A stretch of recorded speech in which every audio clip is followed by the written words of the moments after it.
Excellent. Okay. So good evening, everyone, both online and live. I just said to those who are online, I've posted the link. I'll post it one last time for those who need the drop thing to hand out. So we start Parsha Shemot, and the story of obviously the exile in Egypt, the shibud, the slavery in Egypt, and also we meet a character. Shouldn't really call him that, the great character, the incredible personality of Moshe Rabbeinu, who's introduced to us in this week's Ezra, and of course is now going to go with us through the rest of our journey, all the way through the Yetzias Mitzrayim, Matan Torah, the leadership through the Midbar, and eventually the ends of the Torah. So what I wanted this week to do was to look a little bit at Moshe Rabbeinu's role, to touch upon his development as a Nevi, which I was trying to remember. I can't remember if we've ever spoken about that. And also to look at the role of miracles in one particular context. There's a lot to say about prophecy and a lot to say about miracles and a lot to say about Moshe. But I'm going to try and speak about all three in one particular angle. And I don't think this is a subject we've ever really covered before in this in the Parsha shiurim, so as far as I can tell from my notes. So we'll start off with Moshe's appointment as a prophet and a leader. And this we have looked at, by the way. We've looked at in previous years at great depth the conversation of Moshe and Hashem at the snare. So basically Moshe encounters Hashem with some form of prophetic revelation, and then enters into a very laborious and convoluted and long argument with Hashem about his suitability as a leader. And that we've looked at length, what exactly the backwards and forwards is. This year, we're not going to go into the whole backwards and forwards. We're just going to zoom in on one particular aspect of Moshe's questioning of his appointment and challenging his leadership. Okay, so with that introduction, let's go straight to source 1 on page 1. The Pasuk tells us, this is chapter 3, Moshe is shepherding the flock of Yisro, Jethro, his father-in-law, and they go far out into the wilderness, into the desert, and they come to Ha Elokim, which is Chorev, to the mountain of God, which is Chorev, probably so named because it will become the mountain of God at Matan Torah. There's a paper there, Shemot, if you want. So Moshe arrives there, and then Moshe has a prophetic revelation. And in this revelation, he sees obviously the image of the burning bush. Note, by the way, that the level of prophecy here described is Vayera Malach Hashem Elov, an angel of Hashem appears to him. So we're going to talk later a little bit about levels of prophecy.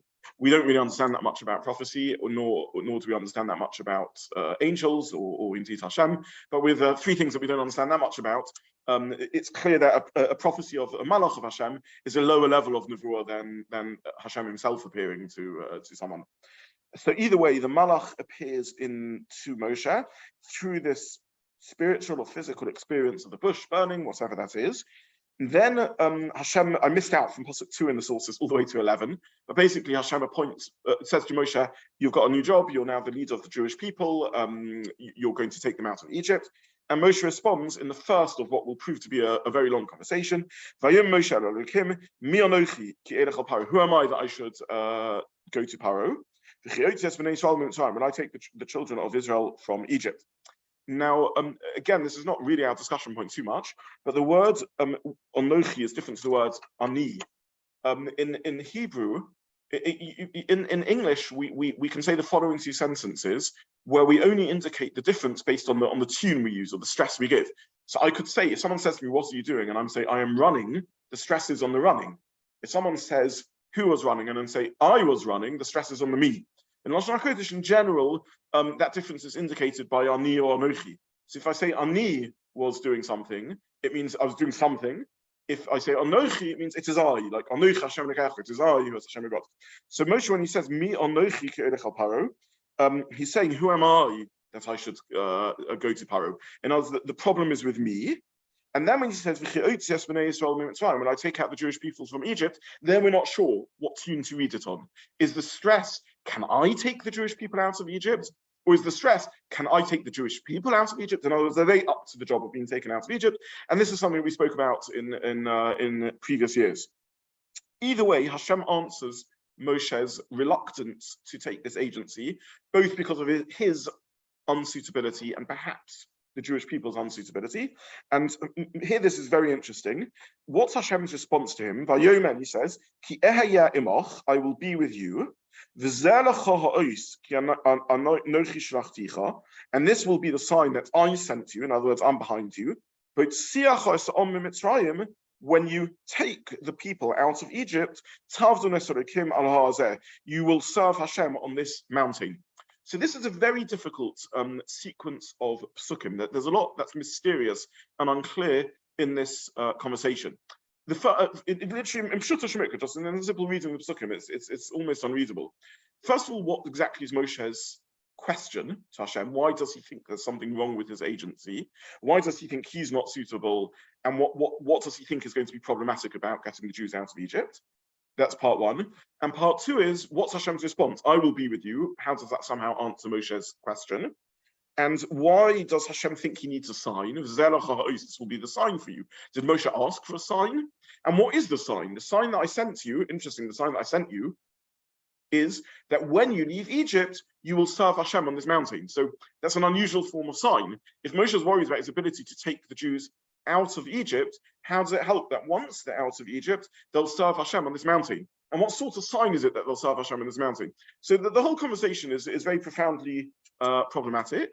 And really what we're going to do here is try and understand this conversation from the perspective of the Rambam, even though I'm going to first go to Rashi, because obviously all conversations in Pshat start with Rashi. Sorry for that, yeah. I thought of an exception to this Ali and non. Yes, this is always the danger of Bali Korah. Yes. Maybe you're only saying yeah. So actually, I've put the sources here of Aniv and Malach. I think that in Mishnaic Hebrew this distinction was lost already, but in Lashon HaKodesh, I look. As I said, I'm always nervous when I'm speaking in front of Bali Korah. I can't say this is an ironclad rule, but this seems in general to be the difference between the two formulations. But on page 3, we're going to look at Aniv and Malach. It's going to be very relevant to our discussion.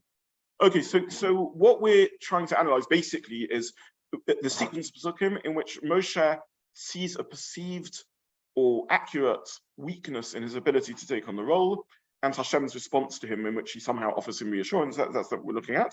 But before we go further, we should look at Rashi, because all conversations start with Rashi.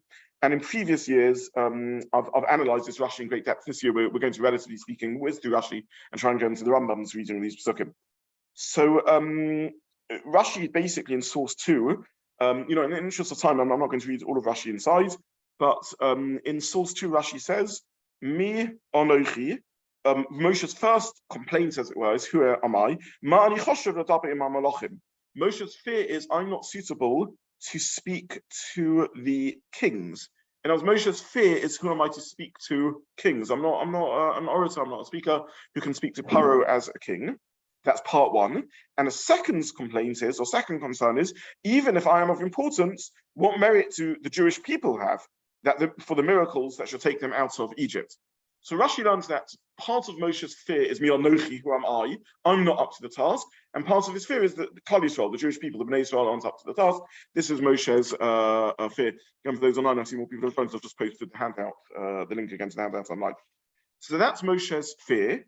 And Hashem answers him in a double manner. He says, concerning your first problem, who am I to take them out? Don't worry about it. I will be with you. So it's not the problem. Again, looking possibly at base. Vayomer, Hashem answers, Ki eyemach, I will be with you. And concerning your second problem, that who are the Jewish people, what's their merit? The answer is that they have the merit because soon after leaving Egypt, they will serve me here. In other words, what Hashem is answering is, it's true that you're looking at them with the eyes of the here and now, and indeed they're meritless, they don't deserve to be redeemed. Hashem doesn't say, no, the Jewish people are great, what are you talking about? But he says, but they have potential. And the potential is that you'll see that when they leave Egypt, they're within a relatively short amount of time, they're going to be up to serving me on this mountain and receiving the Torah. That's the response of the second concern of Moshe.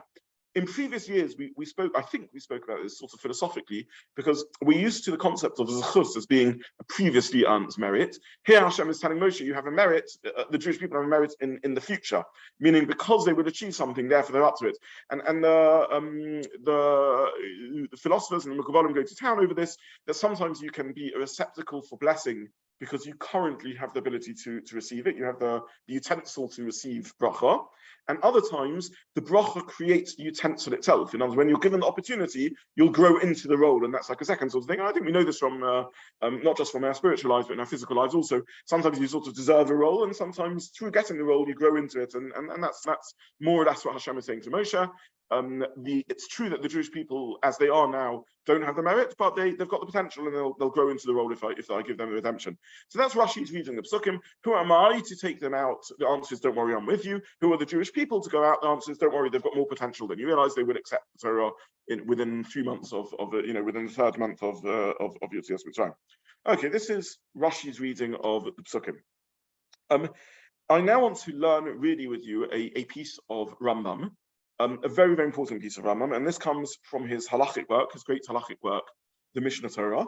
And the Rambam famously has an expanded definition of halacha, if you like, and he includes, whereas we're used to halachic work, including, the rules of Shabbos, the rules of Kashrus, and other such thing, the Rambam famously includes principles of faith and philosophical ideas also in his halachic work, and therefore he has a whole section of Mishnah Torah called Hilchos Yesodei HaTorah, the rules of the principles of the Torah, where he outlines what he calls foundations of the Torah, however you translate the phrase, where he outlines what he calls the Yesodot, the principles and foundations of the Torah. And the Rambam says that the basis of belief can never be because of miracles. If we ask ourselves, why are there miracles in the Torah? What's the purpose of miracles in the Torah? I think most of us would answer instinctively, well, this is the proof of Hashem. This is where we know about Hashem from. The Rambam doesn't think so. He says this isn't a proof of Hashem. Miracles are there for a sort of an ad hoc plaster, patchwork plaster. It's beyond the scope of this shir, but those who go to my Sunday morning shir will know we've spoken before about the Rambam's skepticism, in a sense, about the role of miracles, meaning he's not a big fan of miracles. And Rambam thinks that the true way of learning and recognizing Hashem is through Torah and through nature. And miracles, in a sense, are an aberration. They're not a good thing. A God who needs to tinker the whole time with creation, that's nothing great. So why do miracles happen? A temporary solution. They're a quick fix if you need to get things done. And sort out issues, or you need to get people sort of engaged in conversation with HaKadosh Baruch Hu. But in truth, miracles aren't what builds genuine spirituality, and probably this is the Rambam's answer as to the cessation of miracles. He doesn't really think that miracles are the spiritual route to knowing Hashem. On the contrary, we know Hashem through the wonders of Torah and the wonders of science and the chachma and the brilliance and the depth that lies behind the world. If we lived in a world where Hashem is constantly tinkering, we wouldn't be living in a world of chachma. We'd be living in a world of whim, of constant change. And we humans, we see, on the contrary, we see the beauty and the wisdom of nature because of its functioning in a normal manner. So says the Rambam, you can't build faith on miracles. And if you try to build faith and emunah on miracles, his words are, you always remain with yesh b'libo tofi. There's always some doubt in the heart. It's not a constructive way of building a relationship. And he says more than that, it can always, at the end of the day, a miracle can always be faked. It's not an ironclad proof. Technology or magical tricks, an optical illusion. You can always fake a miracle. This is no proof for prophecy. Let's just read the first few words at the bottom of page 1. Moshe Rabbeinu, Moshe Alidu, Lo Heminu Bo Yisrael, Minei Ha'osos She'asa. They didn't believe in Moshe because of the wonders that he did. Shamar Min Al Pi Osos, someone who believes based on wonders and miracles. Yesh B'libo Doifi. They have in their heart doubts. She'efshe, it's possible She'asa Os Belat or Bekishuf, that the wonders performed through magic or sorcery. Now, again, now is not the time to discuss at length the Rambam's views around magic and sorcery. But as is well known, the Rambam doesn't think there's such a thing as real magic. He thinks it's all optical illusion. Basically, the Rambam is saying, trickery is always possible. By the way, in significant contrast to many other Rishonim, when they discuss the basis of belief, even the Kuzari, who talks about other bases of belief, he does throw into it miracles like the Mon as part of the foundation of belief. The Rambam doesn't think that that's the correct. Then he says, Elo Kola Usus, just the bottom of page 1, all the ones that were done by Moshe in the wilderness, if you had Tzorach Hasan, they were just done for the needs, for temporary needs, Lola Havi Raya al Hanavur, not to bring proof for his prophecy. So basically that's the Rambam's theory that miracles are not proof of prophecy. So now the Rambam has to answer something else. So what is the basis of our relationship with Hashem? What should we found our relationship with Hashem on? And here we go to the first paragraph on page 2, 7 lines down. In the Hebrew, it begins with Bameh Himinibo, or in the English, what is the source of our belief in him? So here the Rambam says, what is the source of relationship with Hashem? Only revelation itself. And here the Rambam says, based upon the Rambam's understanding of what happens at the revelation of Sinai, which is really, again, Pshuto Shel Mikra, it's the simplest reading of the Psukim, that all the Jews have direct experience of their connection with Hashem. Now, what exactly that means and how exactly they experience prophecy, again, is beyond the scope of our discussion. And possibly in this forum and possibly on Shavuos, I once spoke about the Rambam's views around this in his guide to the Perplexing Neviim. But whatever exactly it was, the Rambam says that they all directly encountered Hashem. On some level or other, they had a direct divine experience. And we don't really know what that means, but there was a moment of maybe the best sort of lukewarm, pale moshel or parable we can use for this is when we're really in the zone, and maybe, I was just away, I had the privilege of being away in December in the holidays in Cornwall, and you stand on the cliffs, and at some point or other, even the coldest Litvak has moved to say, my Rabbi Masech Hashem, my God Masech Hashem. Wow, this is, so when you're in that moment of wonder and connection, and you really feel a direct contact with the divine, that's some pale imitation of the wonder that the Rambam thinks of how you really meet Hashem, which the Rambam sees as a revelationary experience, as a profound philosophical meditative experience. But on some level or other, the whole of Klal Yisrael became prophets for the moment, and they all directly experienced Hashem in the revelation, and directly became aware of Hashem's voice of Anochi Hashem Elokecha. So this is the way that we know about the presence of Hashem in our lives, rather than just through miracles. So says the Rambam in his Yesod Torah. Let's do some reading, because just 3 minutes worth of reading is really, really critical to understanding this. And this is, as I said, the second paragraph on page 2 that begins with Bameh Himinibo, or in English, what is the source? So again, this is all from the Rambam. Bameh Himinibo. So what was the basis of belief in Moshe? B'mamat Sinai. The answer is the revelation of Sinai. Why? It was our eyes that heard, that saw, not a stranger's, and it was our ears that heard, not that of anyone else. Ha'esh, v'akodos, v'rapivim, the thunder, the lightning, and so on. Moshe draws near to the thick clouds. V'akol medaber elov, and the voice speaks to him. V'onu shomim, we hear Moshe, Moshe. We hear Hashem speaking to Moshe. Lech emer lahem, kach go and tell them this and this. V'kach omer ponim tib Hashem emachem. Hashem spoke face to face with you. Very interesting. When we talk about Moshe being ponim, the Jewish people experienced Hashem somehow ponim, face to face, and so on and so forth. And then the Rambam carries on the next paragraph that begins in the Hebrew, Uminayin, from where, or in the English, how is it known? Uminayin shebamamat asina levado hu arayin levaso shehi emes. How do we know that the revelation of Sinai alone is the proof of the truth of Moshe's prophecy, that share ein bo dofi, that leaves no doubt? The answer is our pasuk that we just learned. Shenema, no, it doesn't yet bring this pasuk. Sorry, I got confused. Brings it later. He brings the prophet. He brings the psukim. You're going to believe in it forever. I'm sorry. We now need to jump to the end of page 2. I got a little bit ahead of myself, and now Hashem tells us, where did Moshe first become aware of this important point?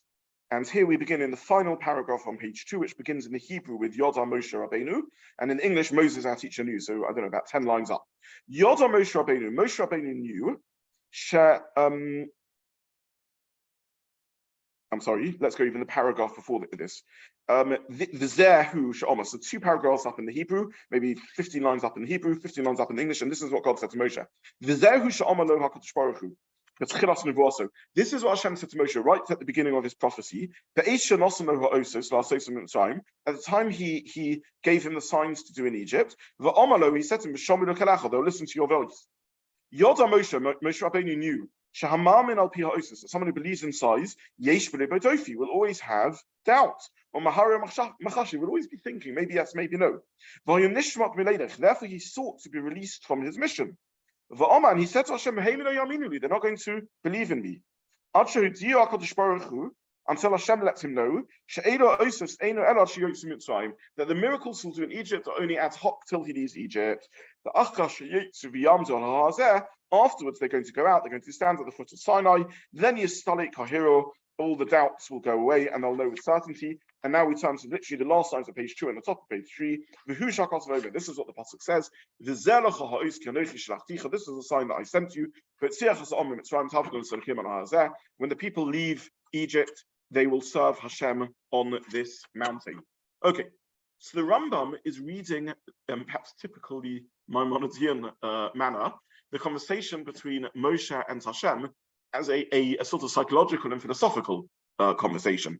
And if we turn back to page 1 again and look at Pasuk Yud Aleph, Moshe says to Hashem, how can I be the one who leads them out of Egypt? Which the Rambam mysteriously translates as, how will they ever be able to trust me? Surely miracles aren't a good basis to belief. Answers Hashem, Hashem answers, I will be with you. This is the sign that I sent to you, that when you take the Jews out, then they will serve me on this mountain. And at that moment of serving me in this mountain, at the moment of revelation, that's when they will form a long-lasting bond with me.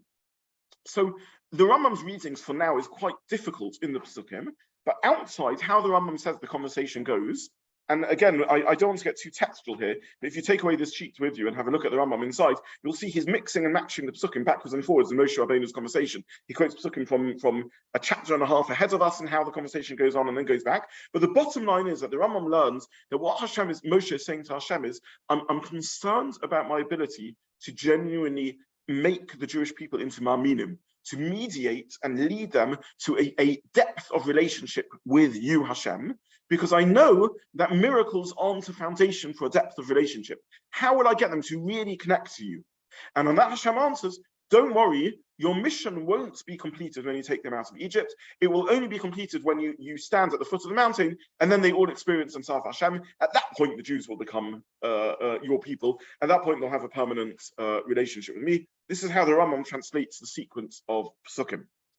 Okay, so just to summarize, we have a difficult set of Pesukim, a lengthy conversation and debate between Moshe and Hashem about his suitability for leadership. One nugget of this is these few Pesukim of conversation. Have a look in the Chumash. It's a chapter and a half of debate. The Rambam interweaves this whole debate and somehow reads into these Pesukim that Moshe is saying, Rashi learns that Moshe is saying, I'm not fit for speaking to Pharaoh, and I don't see how the Jews deserve to leave Egypt. And Hashem answers him on each one a response, I'll be with you, and that's how you're fit to lead. And the Jews do merit to leave Egypt because they'll serve Hashem on this mountain. The Rambam says Moshe is not concerned about that. Moshe is worried about the basis of belief. How can they really build a solid relationship with you if you're just telling me you're going to do miracles? And the answer is, don't worry, after the miracles will be revelation. Whether people achieve this prophetic experience, they'll directly understand you and become aware of your presence in their lives, and that will be the basis of the foundation of belief. This is how the Rambam understands the Pesukim. Now, what I want to do is try and share with you the thoughts of a grandfather and grandson around this, namely the famous Beis Halevi, who was the father of Reb Chaim Soloveitchik, Reb Chaim Brisker. The Beis Halevi was Rabbi Yosef, the first Rabbi Yosef Dov Halevi, to be followed by many other Yosef Dov Soloveitchiks, and wrote a very beautiful Parsha, the Beis Halevi. And his grandson, the famed Brisker of Rabbi Yitzchak Zev Soloveitchik, who also speaks about this topic. And what I really want to do is just read their thoughts on these Pesukim and on this Rambam, and see how they almost give a quasi-mystical slant to this idea. So that's what I would like us to do now. But to summarize, the Rambam has made a claim that the basis of belief can only be through direct experience of Hashem through revelation, and through our continued link to that revelation through the generations. as opposed to either directly seeing and experiencing miracles or being told about them later on. Yeah. In two places I can think of, that sort of conflicts with the text. First of all, Hashem gave Moshe the 3 signs to give to the Israel. Yes. So he was saying, you will wisdom. Yes. And at the end of our Hashem, we say, Yes. Okay, so the Rambam speaks about some of these problems, but not all of these problems. I mean, the Rambam recognizes that miracles have a role in sort of cracking open skepticism, and they're not a bad sticking plaster to achieve temporary awareness. All he's saying is that this isn't going to be a depth of relationship. This isn't the real profound route to know Hashem. At some point or other, skepticism is going to creep in, and you're going to ask yourself, really. Look, the best analogy I can have of this is in a human relationship. Really, there's a similar thing, which is if someone, gives you gifts and plies you with favors, it may initially open you up to a relationship with them, and maybe temporarily you'll sort of believe in them and trust them. But if you're a thinking person, at some point you're going to ask yourself, if the relationship doesn't deepen, this all feels a bit superficial. Is this real or is it just fake? Is it really a connection? At what point does a relationship become grounded? When you know someone, when you're actually talking to them, when you're interacting with them, when you genuinely connect with them. And the Rambam says there's 2 routes to genuinely connect with Hashem: Torah and nature. Those are the 2 ways we can actually experience Hashem and know Hashem in our lives. So I'm just using that by way of analogy. That's the Rambam's making a philosophical point and a psychological point about how he thinks the relationship should be built. There are many questions on this Rambam. The Rambam, for example, references Korach, and he says that why does the miracle happen with Korach? It's a good way of disposing of a rebel.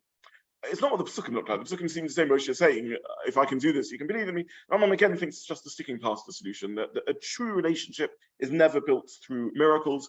A true relationship is, again, I don't want to over-psychologize this, but it's a psychological point. A true relationship is not built through dazzling displays of one-off affection or favors that someone does. It's displayed through consistency. And that's really what the Rambam's saying. A miracle is the loud, extroverted guy who comes around and in a brash manner does all the favors for you. But nature and Hashem and direct experience and revelation is the good friend who's always there for you and is always available and happy to help and genuinely it actually cares about you. That's this psychological philosophical point that Rambam is making over here. Yes. It feels like the Rambam was also therefore talking about Moshe's relationship with Hashem as a way to help Bnei Israel to reach that as well. And I'm thinking at the point when Moshe says, how do I know that they're going to be okay for it? The sign is that they're going to be at Har Sinai later. Well, that's very much Moshe believing Hashem and absolutely buying into that. And it feels like from the depth of that relationship that Moshe has with Hashem, he's able to therefore help Bnei Israel to get there.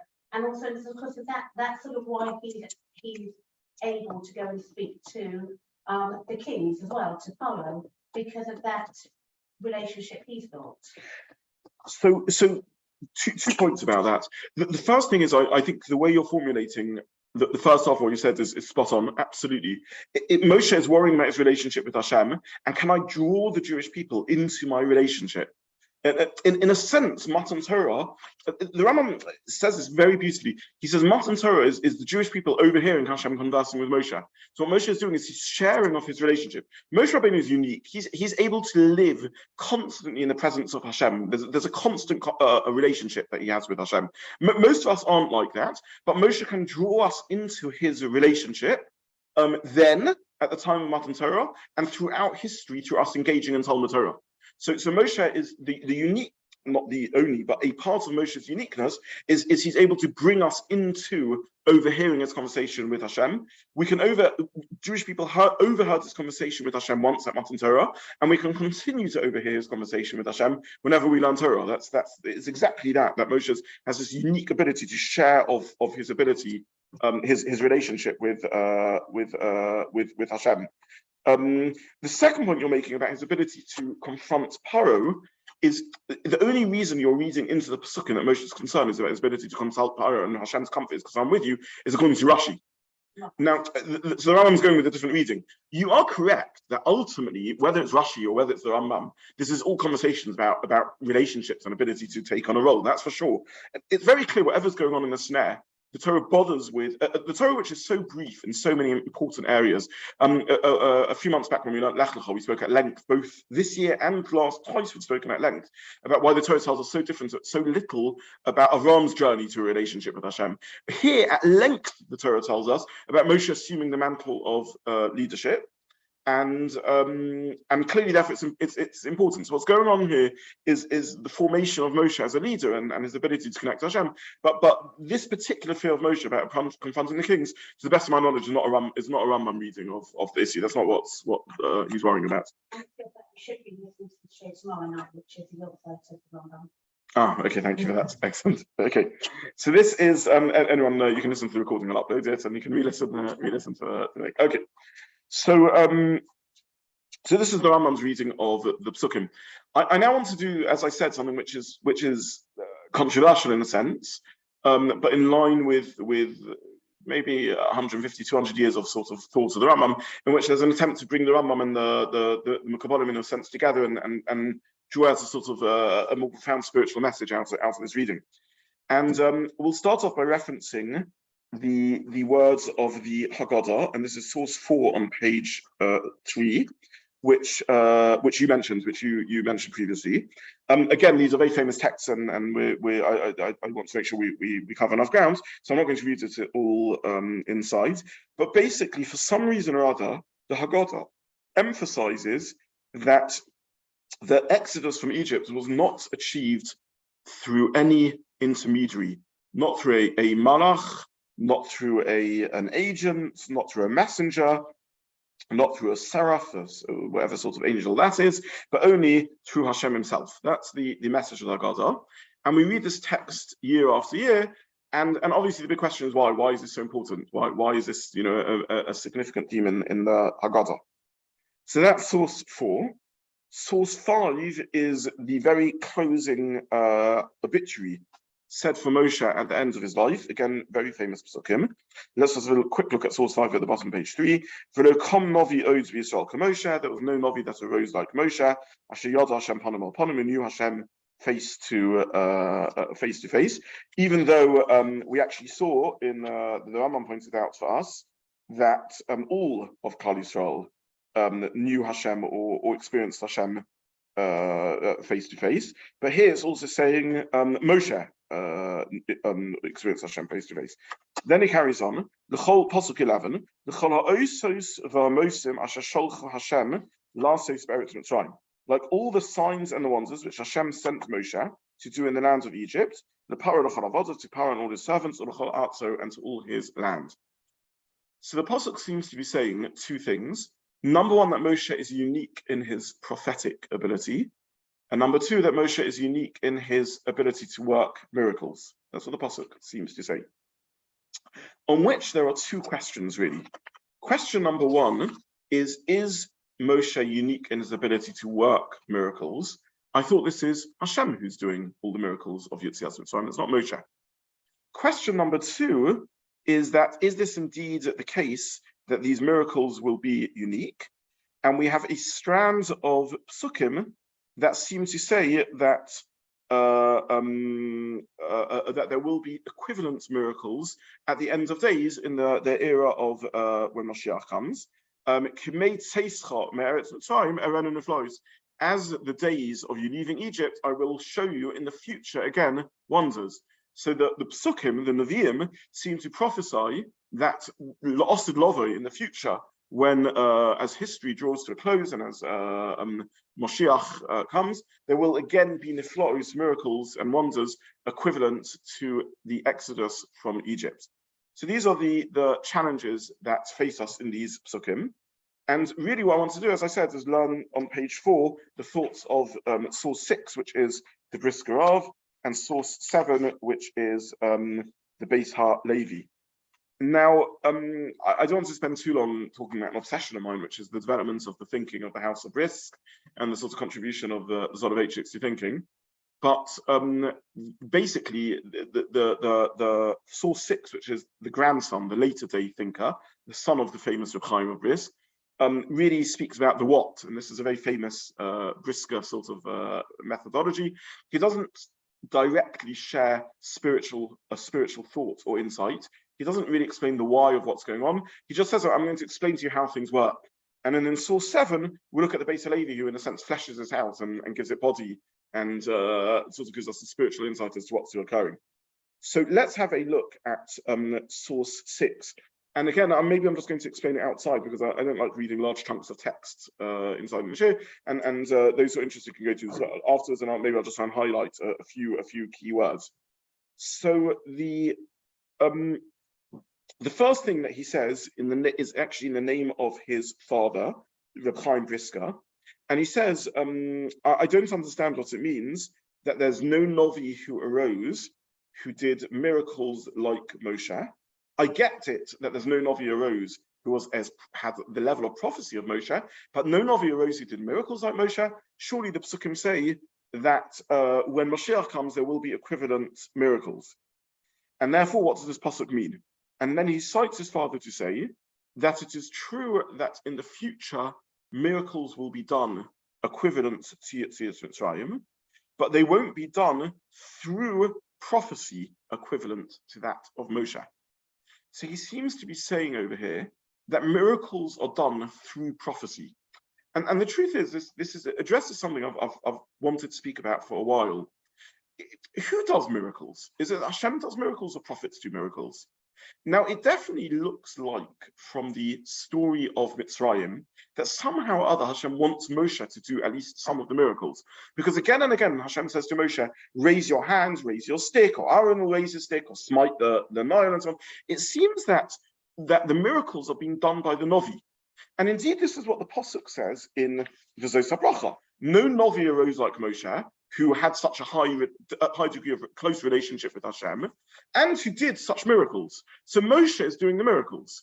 Now, how that fits the Haggadah that says it's Hashem is doing the miracles is an interesting question, but that's what the Pasuk seems to say. It seems to say that Moshe did the miracles. Do prophets do miracles? I mean, surely Hashem has control of nature rather than prophets. By the way, we're familiar with this again and again through Nach. If you learn Nach, this becomes very, very clear. So, for example, in Yechezkel chapter 37 is the famous scene of the Valley of the Dry Bones. And again, without going through the full story, a miracle occurs and all these dry bones in the body come back to life, and arteries and ligaments begin forming, and muscle and flesh, and they emerge. And Hashem says to Yechezkel, Hinovei alat somos elu, prophesy over these bones, and somehow that will bring the miracle into expression. Miracles and prophecy are somehow more intertwined than we realize. We'll get back to this in later when we look at the Beis Halevi over what that means. But for now, the Brisker Rav is just explaining facts without going into concepts behind it, and he's just giving in a sense a mathematical answer. And he says that in the name of his father, that prophets do miracles. And when the Pasuk says that no prophet arose like Moshe, and then it says who spoke to Hashem face to face and who did such miracles, it doesn't mean that the miracles are unique, because there will be miracles in the time of Mashiach that will be equivalent. It means there's no prophet who achieved two things. Number one, had such a level of prophecy that they could have such a close relationship to Hashem. And number two, had such a level of prophecy that they could bring about such miracles. In future history, maybe equivalent miracles will occur, but no equivalent miracle will be a level of prophecy that matches the prophecy of Moshe in bringing out these miracles. So this is how he translates mathematically the Pasuk. Moshe's prophecy is unique in the depth of connection it has to Hashem, and Moshe's prophecy is unique in how it expresses itself in miracles. It's not the miracles that are unique, but it's unique in the prophecy that brings these miracles about into existence. That's what he says the Psukim mean. And I appreciate for now this is difficult to grasp, but in a little bit of time we'll try and see what this idea is really saying. He then says that what does this really mean? And he says we've already seen that in Egypt the miracles had to be done by Hashem alone. Now, Moshe is the most transparent of all prophets.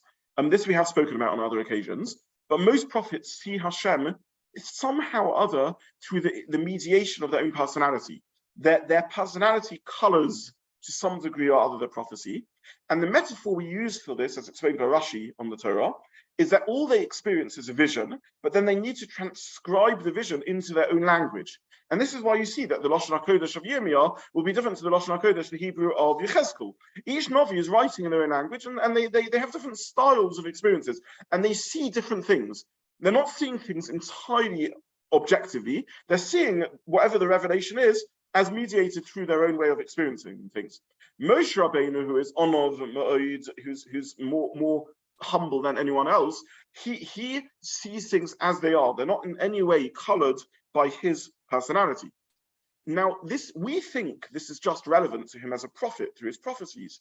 Says the Briskerov, it's also relevant to how he does miracles. Because when Moshe does a miracle, in no way is he intervening, in no way is there a barrier between him doing the miracle and Hashem doing the miracle. He is a clean vehicle or pipeline through which the miracle is expressed. So the level of clarity and spiritual refinement and transparency that Moshe brings to his role isn't just relevant to his role as a transcriber of Torah, in which Moshe uniquely is dictating, taking words by words, the insights he's been given, but it's also essential to his role in performing the miracles in Egypt, because the miracles have to be done by Hashem. So which prophets can be the vehicle through which the miracles are done? Because we've seen already that for some reason or other, which we need to understand, prophets are necessary for the vehicle through which miracles are done. The answer is only Moshe's level of prophecy can be that through which these miracles can be done in a way that doesn't contradict Ani v'lo malach, Ani v'lo sarach, Ani v'lo shliach, that there's no interference between or partnership in a sense, or anyone else involved in the performance of the miracles. So just so that we're not confused by this, just to summarize what we're saying. Number one, and I appreciate for now, each one of these things needs understanding. Number one, prophets are essential for miracles to be done, or at least often essential for miracles to be done. Miracles are done through prophets.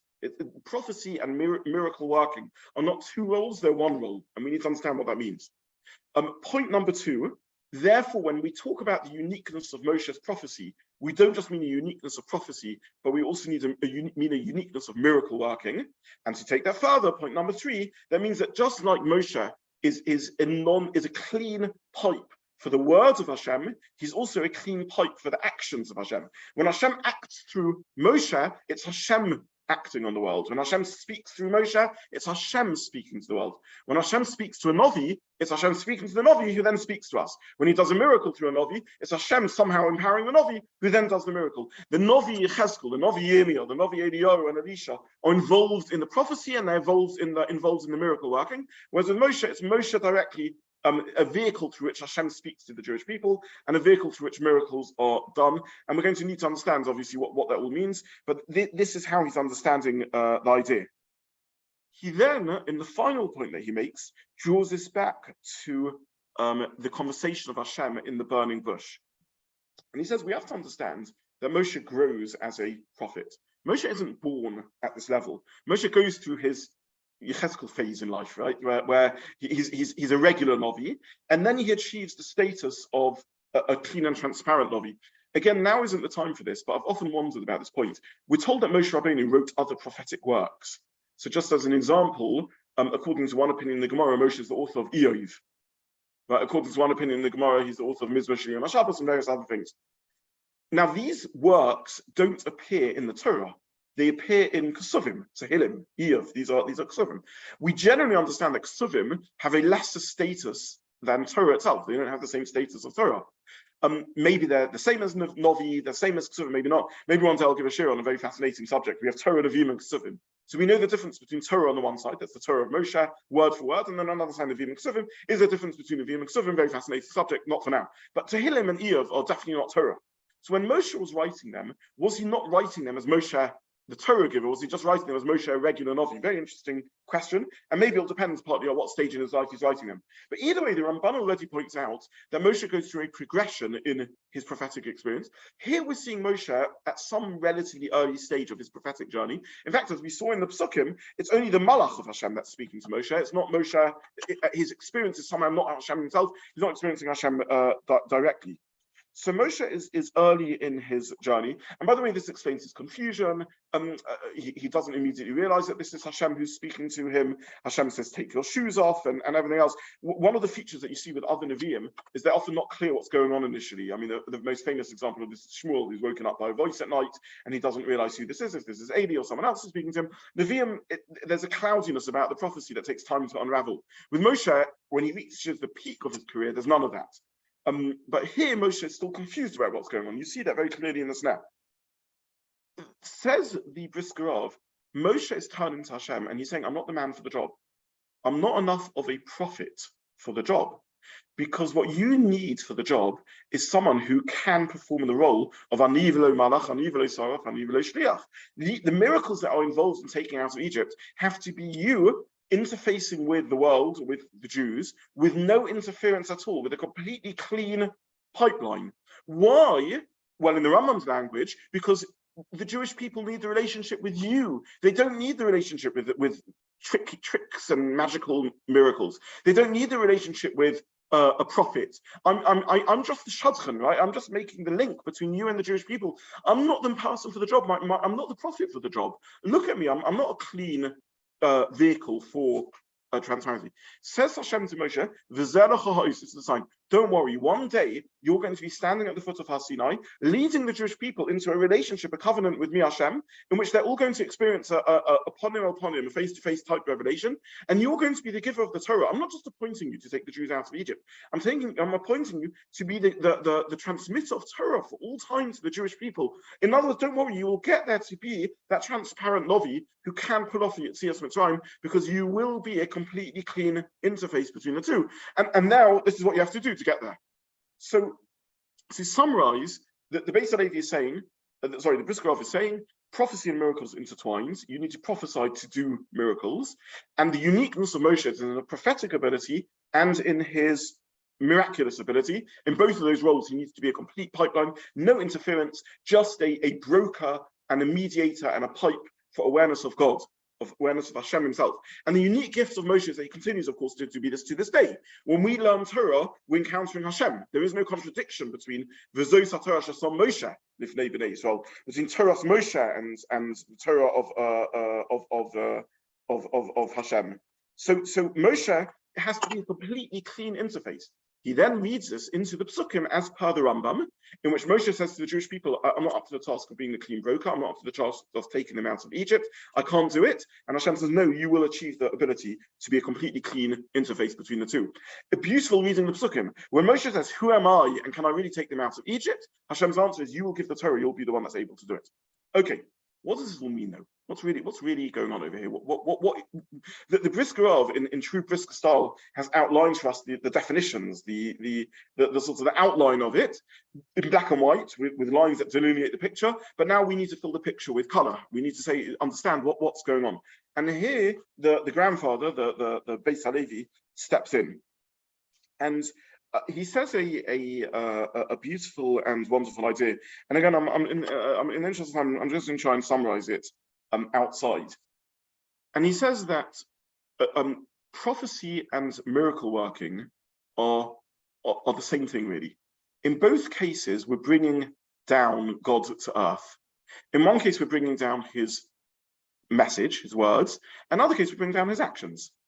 But they're both prophetic experiences. They're both done through Nevuah. A Navi has the unique ability to bring the presence of Hashem into the world.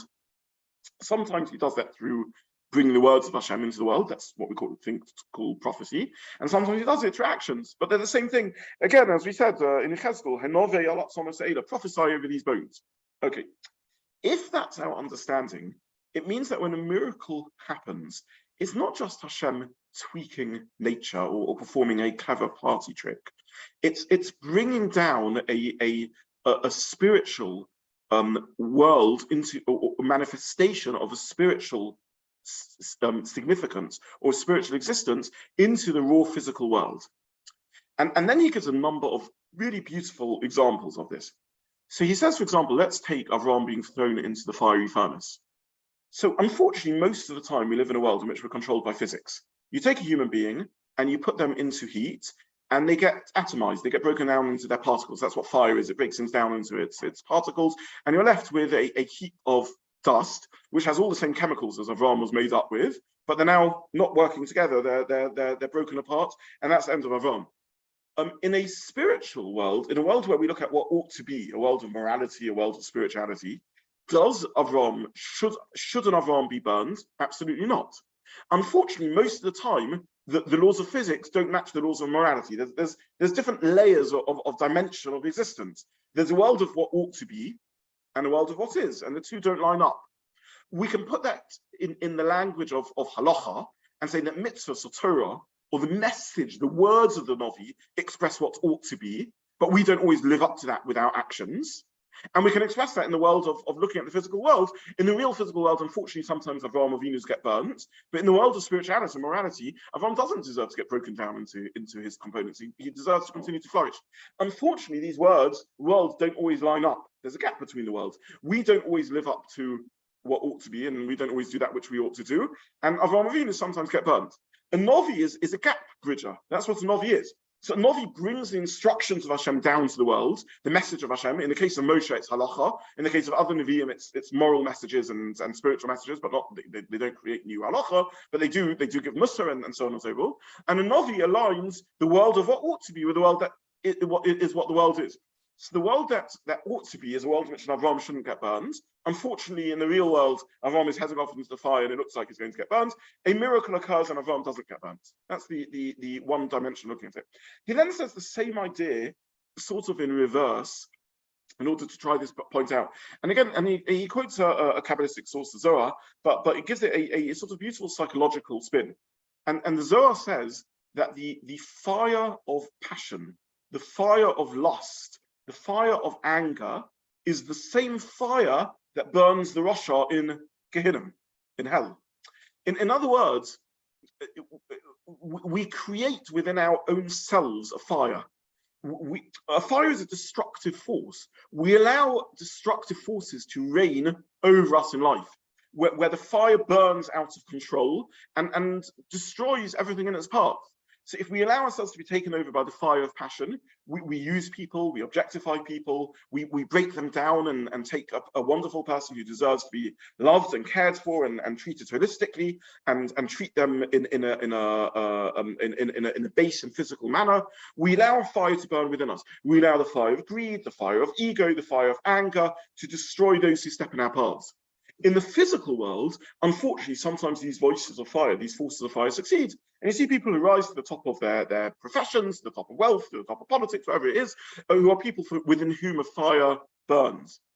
They arrive in the Olam HaEmes, they arrive in a world in which the psychological reality that you've created for yourself and what you've made of yourself is all that's apparent. And now there's now what happens, they're burned up, quite literally. They've destroyed themselves, but that destruction, which wasn't apparent in the external physical world, is apparent in the internal world of the human psyche, of the human neshama, of the spirituality that was created within ourselves.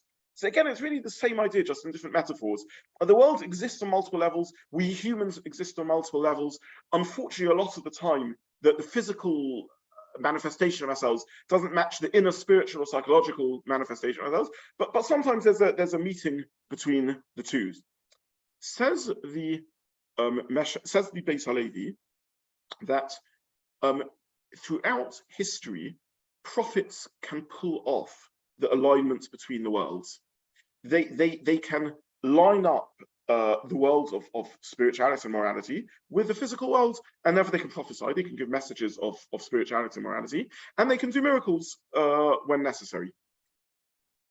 However, the reason they can do this is because they don't need to dig too deep.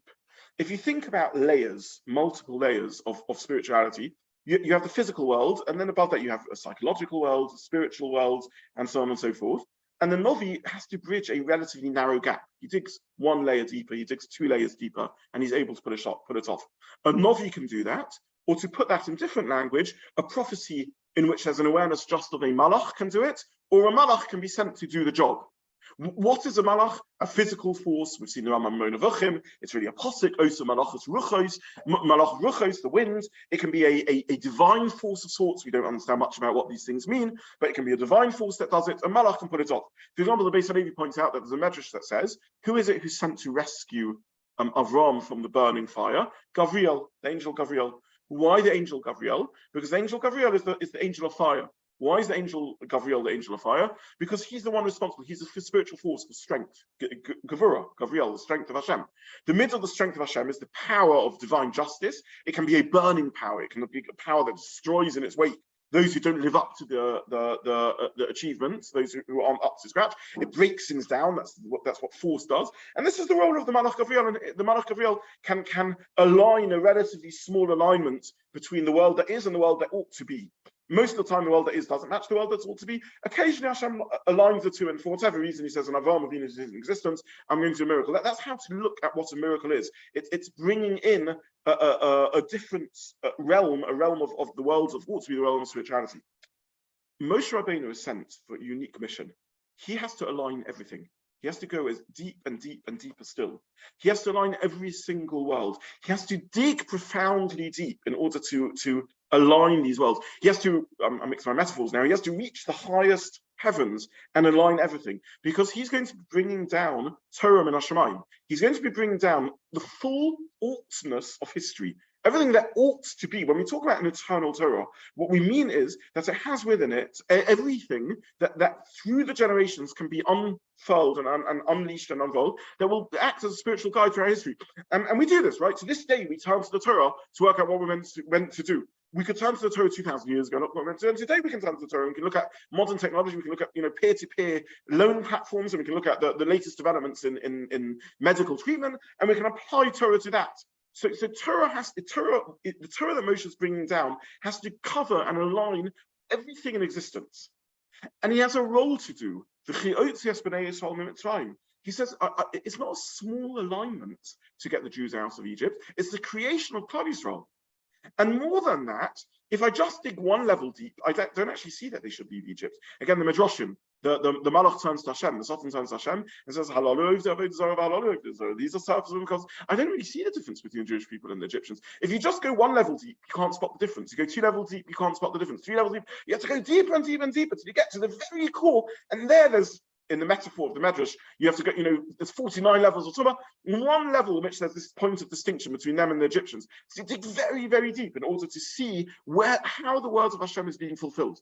Only Moshe Rabbeinu, because he is the clean and transparent interface, because he's bringing into the world not just the Malach Gavriel, not just an angelic recognition of Hashem, not just an awareness of Hashem with one aspect or one middle or one quality or one attribute or one way of behaving, which is what it means to bring a malach into the world, but he's bringing everything into the world. He's bringing the presence of Hashem, the relationship with Hashem into the world. That needs a Moshe to produce the revelation of the giving of the Torah, and that needs a Moshe to do the miracle. So this is the Beis Halevi in his very wonderful explanation, in which he's filling in the color behind the map that the Briskerov laid out for us.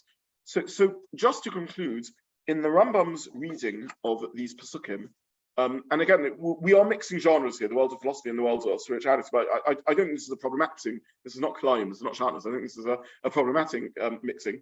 In the expression of the House of Brisk in explaining this Rambam, the Rambam says here very much at the dawn of Moshe's history, he's standing in front of Hashem, and he says to Hashem, can I take them? Who am I that I can go to Pharaoh? Can I really take them out of Egypt? Can I dig so deep? Do I really see the difference between the Jews and everyone else? Can I align the world of spirituality and pull this off? This is a mission that needs unevil malach. This is a mission that needs you, Hashem himself, to do it. How can I be the one that does it? Hashem answers him, I'm going to be with you. In other words, I am the one doing it. You are going to be a completely clean interface. And what will happen eventually this will be a meeting of the Jewish people in Mion Har Sinai. You are destined to be the giver of the Torah, which will be an eternal, absolute, objective voice of the truth of Torah, and an alignment of everything, of all the layers of existence: the psychological layer, the emotional layer, the spiritual layer, the neshama, the onomus, the worlds that are one world above another. You will be the person that can bring this into existence. You're the one that will be able to do. All prophets align physicality with spirituality. That's what it means to be a prophet. But sometimes the prophecy is through a malach. That means to say one aspect, or one way of Hashem interfering with the world. It's not a direct awareness of Hashem. Sometimes it is a direct awareness of Hashem, but it's clouded. It's through a clouded glass rather than through a clean glass. That's sufficient for the alignment that is the role of a Novi in the prophecy, and it's sufficient for the alignment that is the role of a Novi in the miracle. Only Moshe Rabbeinu can do the alignment that's necessary for the giving of the Torah. Only Moshe Rabbeinu can do the alignments that's necessary for taking the Jewish people out of Mitzrayim. Moshe Rabbeinu turns to Hashem and says, I'm not up to that. And Hashem says, it's true. You're still at the early stages of prophecy, but you will get there. Only Moshe Rabbeinu can bring direct spiritual contact between Hashem and the Jewish people. And as the Rambam says, only that can create the depth of relationship that is true emunah. Everything else, party tricks or genuine prophecy, genuine miracles, but they're not enough of a connection. It's only that revelation, that moment of direct awareness of Hashem, that gives us that contact, and we can still access that direct encounter through the Torah of Moshe, which is his eternal legacy. So that's the idea that I wanted to share, the thoughts of the Rambam and the thoughts of the Beis Levi, and a very different reading to, I think, what was done in previous years based on Rashi's thinking of these sequence of Sukkim. Thank you very much. Yes. Yes. Judah wasn't such a great passing of time from the snare until yes. he took his time and then so yeah. Was Moshe saying he wasn't on a level and Hashem disputed that, or he was saying I'll prove that to you really early? The Ramban seems to say that Moshe genuinely isn't just on that level. That's how he seems to understand how the Briskov seems to understand the Ramban. Moshe genuinely was. It wasn't just that Moshe felt he wasn't up to it. He genuinely wasn't. And the Psukim seem to say that because it describes it as Vayera Malach Hashem. It's Moshe's first revelation was only that of a Malach. So I didn't take him too long because he was. So it would appear. Don't forget there is a time and a stage in the process. So, for example, when Moshe presents the signs to Pharaoh of his hands and the blood and everything else, he's not yet. That isn't necessarily yet Moshe on that level. It's only when he begins the Makkos at which he becomes Moshe on that level. There are various things that happen in between. Moshe's criticized for over-arguing with Hashem, so he's still developing, he's still making mistakes. He has the mysterious episode, which maybe another year actually we can look at in detail, very strange episode, where on the way down to Egypt, he's almost killed, Chassam Domim and everything else. He's then criticized for saying Lashon Hara about the Jewish people, the leprosy symbolism and everything else. So we get little nuggets of Moshe not yet quite being Moshe, not yet quite being the Moshe that we're the final product. So yeah, that's okay. Thank you very much. Yeah. Yes. We're going through this. We know that Moshe didn't do the first plague because of his relationship with the water and the water. Yes. Why did he not owe anything to Pharaoh and his house, etc., for having brought him up? I mean.